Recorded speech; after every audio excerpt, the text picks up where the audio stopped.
Hello everyone, कैसे हैं आप सब। उम्मीद है आप सब अच्छे होंगे। मैं ऋषभ अभिप्सा एजुकेशन फॉर एक्सीलेंस की इस ऑनलाइन प्लेटफॉर्म में आपका हार्दिक स्वागत करता हूं। तो भाई हम जो है कहां पर बात करते हैं और हमारा पटरी अटक गया था, इसके बारे में बात करते हैं। तो हम जो है भाई चैप्टर नंबर 3 के बारे में बात कर रहे थे सर, और चैप्टर नंबर 3 में हम डिस्कस कर लिए थे कैसे बेसिक्स क्वेश्चन आते थे उससे, और क्या क्या होती है आपका क्या भाई उष्मा और ताप, उसके बारे में जानकारी ले रखे थे भाई। और कुछ बच गए थे, उसको आज हम डील करने वाले हैं। और हमें पता है हमारा पटरी कहां पर अटक गया है सर, वो बच गया था हमारे जो बड़े बड़े क्वेश्चन है जो कि 2 और 3 नंबर के आते हैं, उस पर पटरी हमारा अटक गया था। तो पटरी से क्या याद आया भाई? पटरी से रेलगाड़ी याद आया सर, जैसा स्पीड में हमारा कोर्स चल रहा है उसके बारे में याद आया। तो इसी पटरी से एक चीज भी हमें सीखने को मिलती है कि सर ये पटरी सीधे चलती है, वो कैसे है? टेढ़ा मेढ़ा दिखाई दे रहा है मुझे, तो टेढ़ा मेढ़ा दिखाई दे रहा है, इसके पीछे का रीजन क्या होगा? या फिर ये बोलूं कि सर ये पटरी सीधा ही रहता है, कभी क्यों जो ये है वो टेढ़ा मेढ़ा चला जाता है, या फिर पटरी को बार बार रिन्यूएशन किया जाता है 20 साल 25 साल में, या फिर 15 साल के भीतर में जो है रिन्यूएशन किया जाता है उस लोहे का जो पटरी है उसमें कुछ इफेक्ट हो जाता है। तो वो क्या बताता है सर, ये क्या बताता है? इस पर थोड़ा सोचिए जरूर। या फिर ये बोलूं कि जो आपके घर में यूज होने वाली जो तार है या फिर कुछ वायर है वो ढीला क्यों हो जाता है सर, या फिर कुछ फैल क्यों जाता है? टेलीफोन का तार जो है वो लंबा क्यों हो जाता है? इस छोटे छोटे चीज पर डिस्कस करें तो पता चलता है सर कि इसमें कुछ न कुछ क्या होता है भाई, एक्सपोनेंशियल होता है, मतलब कुछ न कुछ प्रसार हो जाता है। तो ये प्रसार क्या है सर, तो उसके बारे में आज डिस्कस करने वाले भाई। प्रसार क्या होती है, तो आज हम डिस्कस करने उसमें प्रसार के बारे में। तो हीट के आने से, हीट का जो फ्लो होने से उसका क्या हो जाता है भाई, रूप बदल जाता है, उसका रूप जो है चेंज हो जाता है।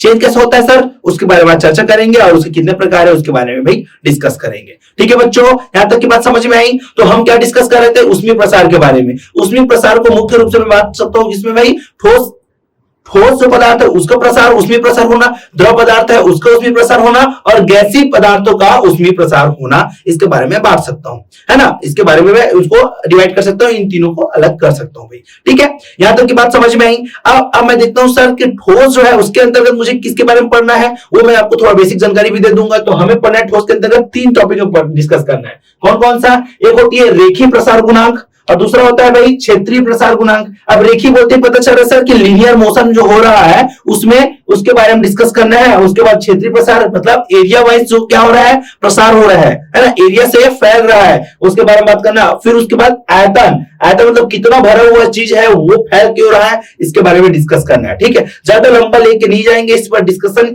जितना जरूरी है उस चीज आपको समझाने के लिए डिस्कस करेंगे, और कुछ क्वेश्चन जो बचा हुआ है उसको भी डील करेंगे बच्चों। ठीक है, यहां तक की बात समझ में आई। अब हम देखते हैं सर ये हुआ किसके अंतर्गत, ये हुआ ठोस के अंतर्गत, है ना। अब द्रव क्या होता है? द्रव भी 2 प्रकार का होती है, एक होती है इमेजिनरी प्रसार मतलब आभासी प्रसार, और दूसरा होता है क्या, रियल प्रसार मतलब वास्तविक प्रसार होता है, जिसके बारे में ज्यादा डीप में एनालिसिस नहीं करेंगे, ना ही चर्चा करेंगे ज्यादा। वो आपको देख लेना, बहुत सरल है, वो एकदम इजी चीज है, उस पर ज्यादा फोकस भी नहीं करते हैं। अब हम चलते हैं गैसीय प्रसार के बारे में। अब गैसीय प्रसार क्या क्या होती है सर, वो होती है गैस का आयतन प्रसार गुणांक, जैसा कि जैसा कि ठोस का हुआ था वैसे ही गैस का भी आयतन प्रसार गुणांक होगा। और उसके बाद पता चलता है सर कि दाब का भी प्रसार होता है, मतलब गैस का जब दाब नियत रहेगा तब क्या होता है, उसके बारे में इसमें हम डिस्कस करेंगे। ठीक, यहां तक की बात समझ में आई भाई। कुछ डेफिनेशन देख लेते हैं इसका, चलो देख लेते हैं भाई। अब हमें क्या पता चलता है सर कि ये जो है रेखीय प्रसार गुणांक क्या बोलता है, किसी वस्तु की लंबाई में वह प्रसार जो वस्तु की इकाई लंबाई की क्षण में 1 डिग्री सेल्सियस ताप बढ़ने पर होता है। क्या समझे बच्चों? मतलब ये सर कि अगर मैं टेम्परेचर बढ़ा रहा हूं, टेम्परेचर जैसे बढ़ा रहा हूं, 1 डिग्री सेल्सियस ताप बढ़ा रहा हूं, उसमें प्रसार होना जो एक्चुअल में, जैसे कि कोई ये ठोस है मेरा, इसका लेंथ जो है इतना दिया हुआ है ना। अब उसको टेम्परेचर बढ़ाने पर उसका क्या हो रहा है भाई, बढ़ रहा है। जैसे कि ट्रेन की पटरी है ना, रोज ट्रेन चल रहा है, उसमें रोज ट्रेन चल रहा है, रोज ट्रेन चल रहा है। कुछ टाइम में ऐसा होता है कि वो गर्म होने के बाद उसके प्रसार में वृद्धि हो जाती है, मतलब उसकी जो पटरी है वो चौड़ापन बढ़ जाता है या फिर खराब होने लगता है। वो क्यों होता है भाई? क्योंकि उसमें जो एक्सपेंशन हो जाता है उसमें प्रसार आ जाता है। 1 डिग्री सेल्सियस बढ़ने पर, जो तापमान जो बढ़ने पर किसी वस्तु की लंबाई में प्रसार की, जो वस्तु की इकाई लंबाई की क्षण में क्या हो जाए भाई, 1 डिग्री सेल्सियस ताप बढ़ाने पर जो होता है उसका क्या इफेक्ट, उसको क्या बोलोगे भाई, रेखीय प्रसार गुणांक कहलाता है। इसे अल्फा से व्यक्त किया जाता है। किससे भाई?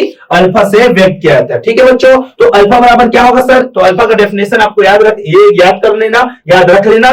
बताने का रीजन ये है कि सर कि ये जो है अगर कोई क्षण है जिसको मैं टेम्परेचर दे रहा हूं, तो एक टाइम ऐसा आएगा सर कि ये अपने नॉर्मल जो क्या है इसका लेंथ है उससे तब्दील हो जाएगा, उससे बढ़ जाएगा, तो उसको क्या बोलूंगा मैं, डेल एल बोलूंगा। ठीक है, तो क्या समझ में आया सर, लंबाई में वृद्धि अल्फा बराबर क्या हो जाएगा, लंबाई में वृद्धि बटा प्रारंभिक लंबाई इंटू ताप में वृद्धि। मतलब क्या है, लंबाई में वृद्धि मतलब डेल एल, लंबाई बढ़ा, और प्रारंभिक लंबाई कितना था सर, एल था, माना उसका लंबाई जो है एल था, लेंथ एल था, और ताप में वृद्धि कितना हुआ, टेम्परेचर जो है डेल टी। तो ये फार्मूला हो जाएगा अल्फा के बराबर में। क्लियर हुआ बच्चों, अल्फा बराबर हो जाएगा सर डेल एल बटा एल इंटू डेल टी। ये याद रखना भाई, इंपॉर्टेंट है, इससे न्यूमेरिकल आने की चांसेस तो कम है, लेकिन फिर भी आपको क्या करना, याद रखना है, कंपटीशन में इससे क्वेश्चन आता है। ठीक, यहां तक की बात समझ में आई भाई।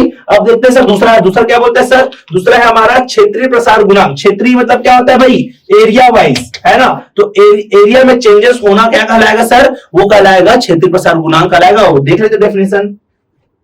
वस्तु के क्षेत्रफल में प्रसार जो वस्तु के एकांक क्षेत्रफल के ताप को 1 डिग्री सेल्सियस बढ़ाने पर होता है, क्षेत्रीय प्रसार गुणांक कहलाता है। इसे बीटा से व्यक्त किया जाता है। किससे भाई, बीटा से व्यक्त किया जाता है। तो बीटा से व्यक्त, जैसा कि वो था वैसे ये है सर, इसमें क्षेत्रफल में वृद्धि हुआ था, उसमें लंबाई में वृद्धि हुआ था, और ये जो है क्षेत्रफल में वृद्धि का प्रारंभिक क्षेत्रफल, उसमें क्या था, लेंथ था वस्तु का, और ये ताप में वृद्धि सब में कॉमन है। तो बीटा बराबर क्या हो जाएगा बच्चों, बीटा बराबर देख लो, क्षेत्रफल में वृद्धि मतलब डेल बीटा, नीचे में क्या हो जाएगा, क्षेत्रफल में वृद्धि प्रारंभिक क्षेत्रफल बीटा, सॉरी बीटा, देखो बीटा डाल रहा हूं भाई, एरिया है यार, एरिया तो क्या बोलोगे, एरिया को तो डेल ए से व्यक्त करोगे क्या, फिर ए इंटू क्या हो जाएगा, ये डेल टी। बात समझ में भाई। ए मतलब क्या होता है बच्चों, ए मतलब एरिया, एरिया को ही क्या बोलते हैं सर, हिंदी में एरिया को ही बोलते हैं क्षेत्रफल। ठीक, क्लियर, समझ में आया भाई। मतलब मैं बात करूं सर, तो जैसे कि कोई, मैं बोलूं अगर कोई ये बॉक्स है सर, ये बॉक्स में, ये बॉक्स इतना एरिया घेरा हुआ है कंप्लीट, उसको मैं क्या कर दिया, हीट दिया, हीट देने के बाद मुझे पता चलता है सर कि ये जो इतना एरिया घेरा हुआ है ना, इतना एरिया घेरा हुआ है, इतना कंप्लीट घेरे इतने के बाद जब हीट देने के बाद ये इतना एरिया घेर रहा है, मतलब क्या, ये इतना पहले नॉर्मल था, अब ये इतना घेर रहा है सर, मतलब ये समझ में आया कि ये इतना ज्यादा हो गया, मतलब ये डेल ए की वृद्धि हो गई। ठीक है बच्चों, समझ में आया। क्वेश्चन करेंगे ज्यादातर, ये जो है आपको समझना है, लिखना कैसे ये देख लीजिए भाई, बिल्कुल ऐसे तरीके से आपको एक्सप्लेन करना है। 2 नंबर से 3 नंबर बस क्वेश्चन से इससे क्वेश्चन आते हैं ना इस चैप्टर से। ठीक है, ये समझ में आया। अब देखते हैं तीसरा क्या बोलता है सर, तीसरा बोलता है भाई क्षेत्रीय प्रसार गुणांक, तो ठीक है सर। उसके बाद आयतन प्रसार गुणांक, ये क्या है, आयतन मतलब क्या भाई, वॉल्यूम, वॉल्यूम में चेंजेस, मतलब क्या, आप देखो दूध का बॉटल रखे हो, दूध का बॉटल है, अंदर में कितना वॉल्यूम घेरा हुआ है ना, उसके बारे में बात करना है। तो अगर मैं हीट देता रहूं, टेम्परेचर बढ़ाता रहूं, देखो पतीली लेना, पतीली में आप क्या कियो, दूध को उबालने के लिए रख दिए, ठीक है। अब देखो थोड़ी देर बाद आप वीडियो लेक्चर चालू कर दिए, अब देखते हो थोड़ी देर बाद कि दूध का वॉल्यूम जो है कम हो जाता है। कैसे भाई, आप हीट दे रहे हो, वो क्या होता है भाई, जब उबाल आता है उसमें, तो उबाल आने के बाद क्या होता है भाई, गिरना चालू हो जाता है। अगर आप ध्यान नहीं दिए तो उबलने के बाद वो गिर जाएगा, फिर उसका वॉल्यूम क्या हो जाएगा, कम हो जाएगा, है ना। तो ये सिंपल से एग्जांपल था। तो वैसे इसका क्या होता है सर, आयतन प्रसार गुणांक क्या होता है, किसी वस्तु के आयतन में वह प्रसार जो वस्तु के एकांक आयतन का ताप 1 डिग्री सेल्सियस बढ़ाने पर होता है, आयतन प्रसार गुणांक कहलाता है। इसे गामा से व्यक्त किया जाता है। किससे व्यक्त किया जाता है सर, इसको गामा से व्यक्त किया जाता है, गामा से। ठीक, तो गामा बराबर क्या हो जाएगा बच्चों, गामा बराबर हो जाएगा सर क्या, ये कहा गया, हाँ, गामा बराबर हो जाएगा आयतन में वृद्धि बटा प्रारंभिक आयतन जो दिया हुआ है। आयतन में वृद्धि मतलब क्या, डेल वी, वी मतलब वॉल्यूम जी, ठीक है, और वी इंटू डेल टी। ठीक, क्लियर, समझ में आया। ये हुआ हमारा क्या, आयतन प्रसार गुणांक। ये छोटे छोटे क्वेश्चंस थे जो कि इंपॉर्टेंट है भाई। ठीक है, अब इसका क्वेश्चन भी देखेंगे, और साथ में ये हुआ बात किसका, ठोस का सर। ये कोई भी ठोस लूंगा मैं, ठोस के बारे में चर्चा करूंगा, तब मैं इसको बताऊंगा। अब मैं बात करूंगा, द्रव का बता ही दिया हूं, जिसका ज्यादा डिस्कस नहीं करना है। अब बात करेंगे गैसी में क्या इफेक्ट पड़ता है सर। तो गैस में क्या होता है भाई, देख लो गैस में क्या होता है, अगर मैं क्या करूं, नियत दाब में, मतलब मैं दबाव जो है फिक्स कर दूं, तब क्या होगा सर, उसके वॉल्यूम में चेंजेस। यदि नियत दाब पर गैस का ताप जो है बढ़ाया जाए, कहा गया, हाँ, यदि नियत दाब पर गैस का ताप बढ़ाया जाए तो गैस का आयतन बढ़ेगा। क्यों, क्योंकि आप क्या कर दियो भाई, अगर मैं बात करूं, चलो एग्जांपल लेते हैं, अब मैं पिलो को ले रहा हूं, मतलब क्या, आपके जो तकिया है उसको ले रहा हूं, दबाता जाऊंगा, है ना। गैस तो नहीं है मतलब एक कॉमन समझने के लिए, पिलो को जैसे दबाता जाऊंगा, क्या होता है भाई, वो बीच तो चपट रहा है उसका, है ना, चपटा हो रहा है, फिर वो ऊपर हाइट बढ़ते जाता है। देखना, नोटिस करना, ये तो ये बोलूं, वो देखना बैलून्स का देखना, गुब्बारा को देखना, गुब्बारा को जैसे दबाओगे, ज्यादा दबाने से फट जाता है ना, उसका एक क्वेश्चन भी कराऊंगा तो और समझ में आएगा आपको, ठीक है। तो जैसे दबाते जाओगे उसका लेंथ ऐसा बढ़ता जाता है, लेंथ बढ़ते जाते सर वॉल्यूम बढ़ते जाएगा, वॉल्यूम बढ़ते जाएगा मतलब उसका आयतन जो है बढ़ता जाता है। कब? जब मैं दबाव डालता हूं तो उसी को समझ सकते हैं। तो जब तो गैस का आयतन बढ़ेगा, इस प्रकार के प्रसार गुणांक को आयतन प्रसार गुणांक कहते हैं। किसी गुब्बारे को उष्मा देने पर उसके भीतर की हवा गर्म होकर फैलने लगती है, यह आप गुब्बारे पर बढ़ते आयतन से देख सकते हैं। ये तो पता ही भाई, ठीक है। तो क्या होता है भाई, ये समझ में आया नियत दाब पर। और क्या होता है सर, एक होती है नियत आयतन पर। नियत आयतन मतलब क्या? आयतन जो है मतलब उसका वॉल्यूम को आप फिक्स करो, उसमें दबाव जो है क्या चेंजेस आएगा उस पर चर्चा करते हैं।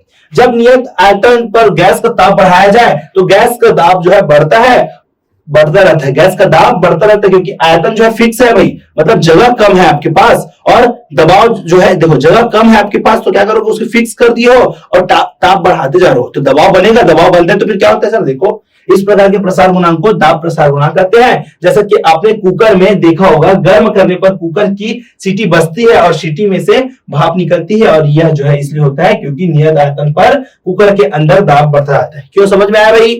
दाल खाते हो, दाल को कैसे बनाते हो भाई? कुकर में क्या करते हो, कुकर में पानी डाल दिए, दाल डाल दिए और उसको रख दिया आग में। फिर क्या होता है, थोड़ी देर बाद देखना सीटी बजने चालू हो जाता है। सीटी क्यों हो रहा है भाई? दबाव इतना ज्यादा हो रहा है अंदर में कुकर के अंदर कि वो क्या हो रहा है, पानी जो है गलाने का काम कर रहा है दाल को। अब आयतन फिक्स है, क्यों? क्योंकि कुकर का शेप तो बढ़ने वाला नहीं है, क्योंकि कुकर तो फिक्स है भाई। अब कुकर फिक्स है सर, अंदर में हम दाब ला रहे हैं, हिट दे रहे हैं तो दाब क्या हो रहा है, दाब बढ़ रहा है अंदर, आयतन फिक्स है, दाब बढ़ रहा है, दाल पक गया, ठीक है। तो ये इससे कुछ फार्मूला भी है जिसको आगे और डिस्कस करेंगे, है ना। ये हुआ बच्चों बेसिक जानकारी। अब देखते हैं सर क्या का क्वेश्चन आया था इससे रिलेटेड, ठीक है।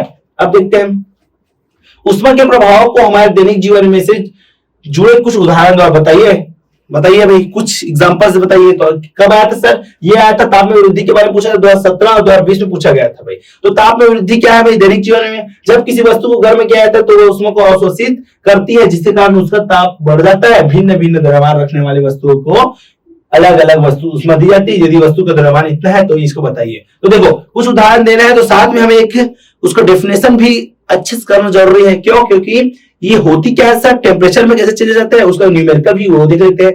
अब ये डिपेंड किस पे करता है उसको चर्चा करते हैं। तो सर हमें ये पता है कि वस्तु के द्रव्यमान पर। अब ये क्यों?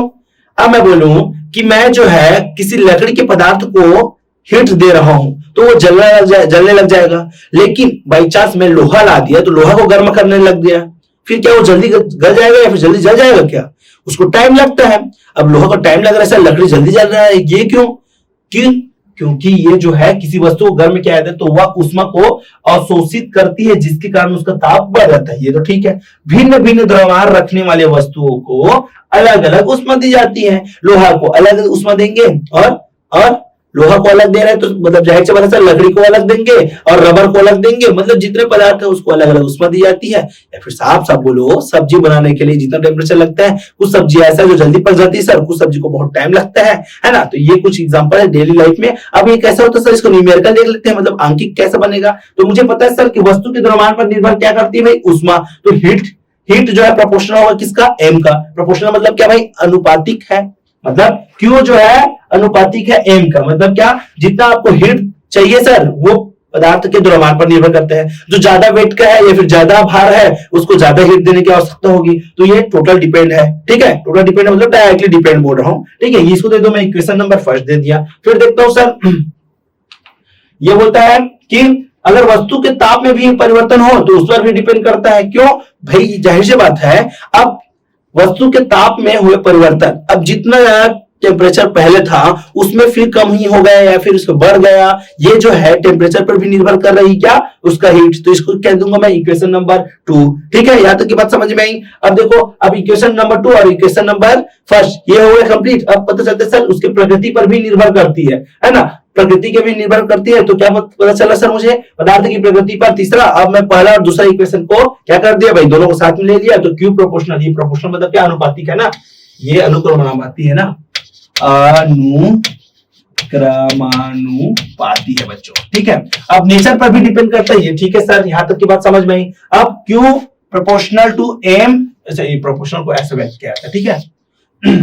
Q जो है अनुपातिक के M और डेल T से तापमान पर भी निर्भर करती है। फिर Q is equal to M S del T. S क्या बताते हैं सर? एस जो है जैसे मैं अनुपात को देखो अनुक्रमानुपाती को हटाता हूं तो कोई ना कोई साथ में क्या आ जाता है भाई? नियतांक आ जाता है। नियतांक मतलब क्या? कांस्टेंट वैल्यू आता है, जिससे क्या बोल दिया? एस बोल दिया मैं। ठीक है, तो Q is equal to M S del T. अब चूंकि जहां एस एक समानुपाती नियतांक है जिसका मान वस्तु की प्रकृति पर निर्भर करता है, इसे ही वस्तु की विशिष्ट ऊष्मा कहते हैं। क्या समझे बच्चों? विशिष्ट ऊष्मा का डेफिनेशन आ गया सर। वो क्या है? वो जो है मुझे पता चला कि क्यों जो है मतलब ऊष्मा जो है एम पर निर्भर करती है और होने वाले टेम्परेचर के चेंजेस में डिपेंड करता है, और साथ ही साथ वस्तु की प्रकृति पर भी निर्भर करती है कि द्रव है, गैस है या फिर किस फेस में ये निर्भर करती है सर। ठीक है, फिर मैं क्या किया? दोनों इक्वेशन को लेके चला, दोनों इक्वेशन को लिया, बराबर में रखा सर। मुझे पता चला कि ये दोनों अनुक्रमानुपाती है, तो मैं अनुक्रमानुपाती का सूत्र लगा दिया सर, और Q प्रोपोर्शनल टू एम और डेल टी रख दिया। फिर मैं प्रोपोर्शनल को हटाऊंगा, जब भी उसको हटाते हैं तो उसमें बराबर के चिन्ह लाएंगे और साथ में एक नियतांक लाना जरूरी होता है, जो कि नियम है हमारा, तो वो मैं कर दिया। हर जगह होती है भाई, ये तो पता ही आपको है ना। वो होने के बाद मुझे पता चलता है सर कि एस नाम का एक नियतांक आता है, जिसे ही मैं बोलूंगा क्या? विशिष्ट ऊष्मा। क्या बोलूंगा भाई? विशिष्ट ऊष्मा। ठीक, तो ये हुआ हमारा एस इज इक्वल टू, और मैं बोलूं तो मैं पक्षांतर करके एस का वैल्यू निकाल सकता हूं यहां से। कैपिटल एस का वैल्यू क्या हो जाएगा भाई? क्यू का क्यू रख दो सर, एस को अकेला रखा हूं, एम और डेल टी इसके नीचे आ जाएगा, एम और डेल टी, जो कि क्या है भाई? एम बटा देखो Q divided by M del T, जो कि विशिष्ट ऊष्मा का डेफिनेशन है। ठीक, क्लियर हुआ बच्चों? यहां तक की बात समझ में आई? ये हुआ इसका सिंपल और अच्छा आंकिक उदाहरण। ठीक है, ये याद रखना भाई। ठीक है, अब नेक्स्ट क्वेश्चन चलते हैं। गैस से भरा गुब्बारा आग के पास लाने से क्यों फट जाता है भाई? बताओ 2018 में। अब गुब्बारा को लाना है सर, वो फट क्यों रहा है, इसी पर चर्चा करते हैं। तो क्या है भाई? इसका दे देते हैं आंसर। गुब्बारे आग के पास लाने पर उसमें भरी गैस का क्या होता है भाई? आयतन का प्रसार गुणांक बढ़ जाता है। अब ये बढ़ता है तो इससे गुब्बारा फट जाता है सर, अतः आयतन, ये जो फार्मूला लगाओ इसका आंसर कर दो। ठीक, सिंपल है भाई, जितना बता रहा हूं वही कॉन्सेप्ट लग रहा है। आयतन प्रसार गुणांक बढ़ जाएगा सर, तो जाहिर सी बात है उसका टेम्परेचर बढ़ने से वो फट भी जाएगा। ठीक, ये हुआ इसका आंसर। अब चलते हैं सर, ऊष्मीय प्रसार सामान्यतः किसी पदार्थ को उष्मा देने पर पदार्थ का आयतन बढ़ता है, क्योंकि ऊष्मीय प्रसार होता है प्रत्येक पदार्थ, चाहे वह ठोस द्रव अवस्था में है, गैस जो है उसका ऊष्मीय प्रसार होता है, अतः ऊष्मीय प्रसार कहते हैं। ठीक है, क्लियर समझ में आया? ये कौन सा भाई? ये जो है किसका आंसर था ये? ताप में वृद्धि हुआ था, ये इसका आंसर जो था वो उधर चला गया था भाई। क्या उदाहरण द्वारा जो बताया था, ये कौन सा हुआ था? ताप में वृद्धि होता, दूसरा ऊष्मीय प्रसार। तो ऊष्मीय प्रसार के बारे में ये थोड़ा लास्ट में दिया, दूसरा क्वेश्चन की बात हो गया, थोड़ा आगे पीछे हो गए बच्चों। ठीक है, मैं क्या बोल रहा था? ऊष्मीय प्रसार, ये जो है ऊष्मीय प्रसार जो है क्या बताता है सर? मैं भी इसके बारे में अच्छे से डीप में बताया था, ये इसका आंसर यहाँ पर लिख दिया गया भाई। इससे पहले मैं स्टार्टिंग में इसके बारे में चर्चा किया था। ठीक है, जो कि इसका आंसर है फर्स्ट वाला क्वेश्चन का। ठीक है, दूसरा क्वेश्चन भी डील हो गया, फर्स्ट क्वेश्चन भी डील हो गया। अब चलते हैं थर्ड क्वेश्चन की ओर।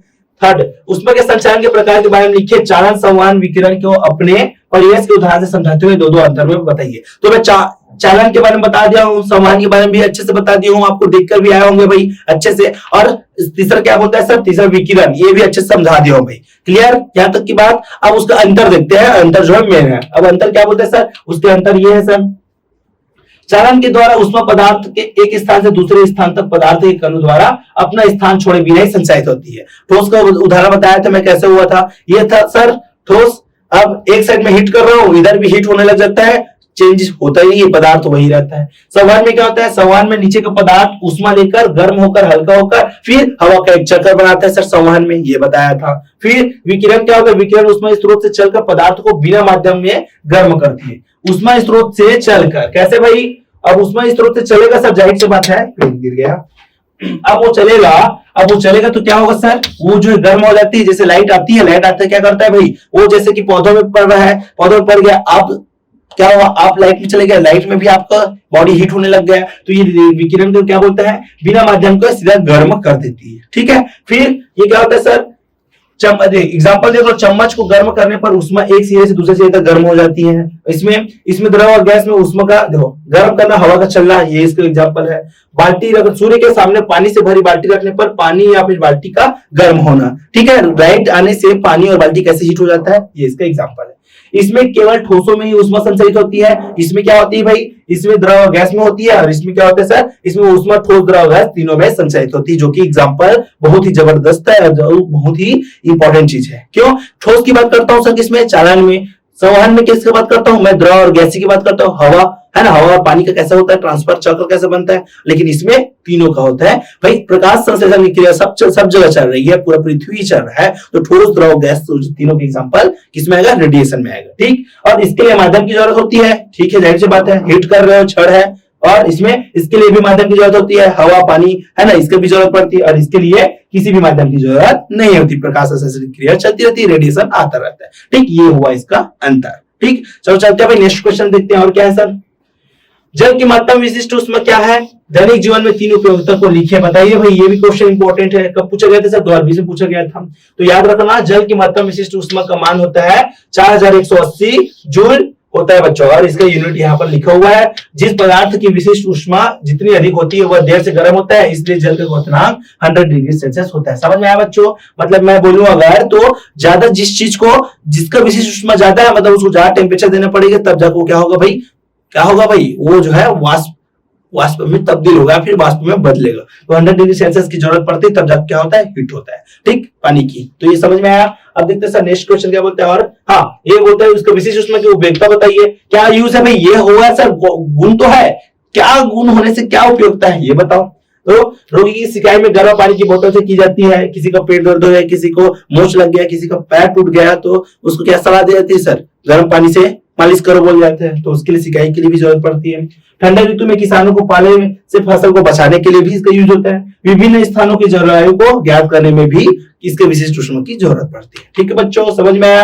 अब देखते हैं सर और क्या कुछ, हाँ यहाँ तक तो क्लोज हो गया भाई, इससे और कुछ ज्यादा इंपॉर्टेंट क्वेश्चन नहीं आया था। कुछ बातें रह गई थी, जैसे कि क्या गुप्त ऊष्मा क्या होती है, ये सब की कुछ बेसिक जानकारी है भाई। ये भी है कुछ चीज कि ये पानी का भी बहुत सारा क्वालिटी होता है, उसको क्या होता है सर, वो जो है टेम्परेचर बढ़ाने पर कभी वो वाष्प में बदल जाता है, कभी वो किस में बदल जाता है भाई, कभी गैस में बदल जाता है। ये कुछ कुछ प्रॉपर्टीज है जिसको आप अच्छे से देख लेना भाई। और अगर आपको पूरा चाहिए तो हमारे ऐप में ही है, हमारे ऐप में पूरा जबरदस्त तरीके से आपको मिल जाएगा बच्चों। तो आज के लिए इतना ही करते हैं भाई, अब मिलते हैं नेक्स्ट चैप्टर में। नेक्स्ट चैप्टर जो फिजिक्स का है उसको भी देख लेंगे, कौन सा बच गया है उसको। तो आज के लिए इतना करते हैं, मिलते हैं नेक्स्ट लेक्चर में। धन्यवाद।